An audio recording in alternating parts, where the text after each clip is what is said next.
امام شافعي رحمت الله علیه فرمای زه خپل استاد امام وکی رحمت الله علیه لرالما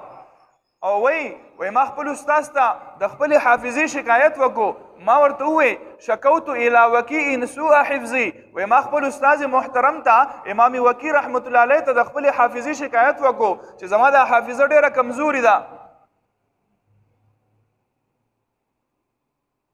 فاوصانی الی ترک المعاصی نو زما استاد محترم ما ته وصیت وکړو چې ګناهونه پرېږده فإن العلم من نور الهی او ما ته وې چې دا علم د الله نور دی دا علم د الله نور دی ونور الله لا يعطى لعاصي او د الله دا نور ګناهګار سړی ته نه میلاویږي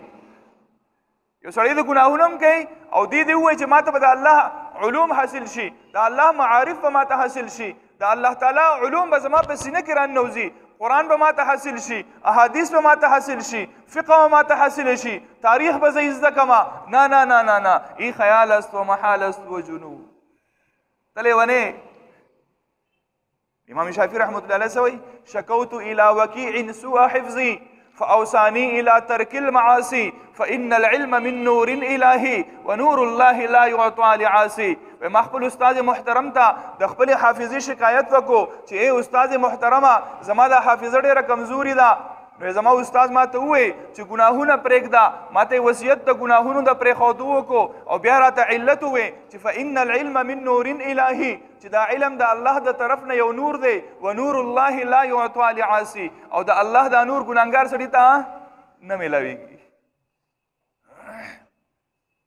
یاره خبرې قرآن وې مقالې صرف قرآن نه نه یادېږي ذهن مې بیکار نه کوي ستا ذهن ځکه کار نه کوي چې ته دلته قرآن زده کول غواړې لیکن تا د قاري ادب نه دی زده کړی تا د قاري احترام نه دی زده کړی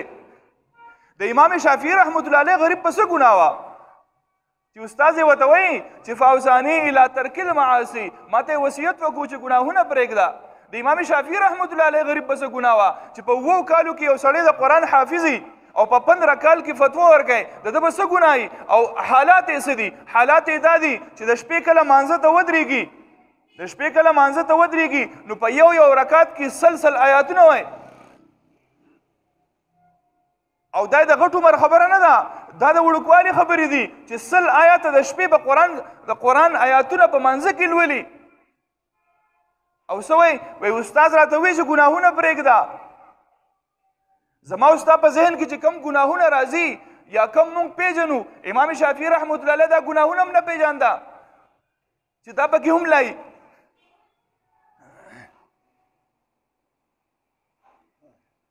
د شپې به الله ته ولاړو 3 حصې شپه به یې په 3 حصو کې تقسیمه کړې وه او یوه حصه علوم علم ته وقف کړې وه کتابونه کتل کتابونه لیکل د دې دپاره یو حصه مختص ده او دویمه حصہ الله ته ولاړ دی الله ته جاړي د الله عبادت کوي او دریمه حصہ خوب کوي آرام کوي وجود لا ځکه چې ولجسدک علیک حق ستا د وجود هم په تا باندې حق دی وجود له هم آرام ورکول پکار او زما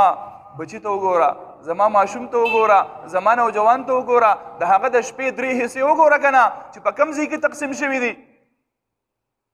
د خپل بچی نه ځان خبر کا د خپل وراره نه ځان خبر کا د خپل خورۍ نه ځان خبر کا چې هغه د شپه په 100 حصو کې تقسیم کړي ده او څه کوي نو موږ به د کشر نه څه تپوسو زموږ په خپله څه حالت دی خپلو شپو ته هم سوچ وکړو که نه زما د شپې څه معمولات دي او بیا ویم یاره ما ته قرآن نه یادېږي زه قرآن نشم لوستی تا ته توفیق نه میلاویږي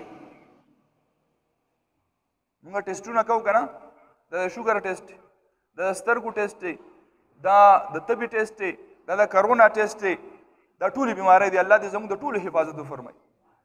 لیکن چېرته دا ټیسټ هم وکړو که نه چې زما دا سترګې پاکې دي که ناپاکه دي زما دا سترګې جهنمي دي که جنتي دي زما دا غوږونه جنتي دي که جهنمي دي زما دا زړه زما دا دماغ دا جنتی دی که جهنمی دی زما دا وجود د جنت دپاره جوړ دی که د جهنم دپاره جوړ دی د دې ټیسټ هم وکړو که نه ته به وایي چې مفتي صاحب د دې به څه ټیسټ کوو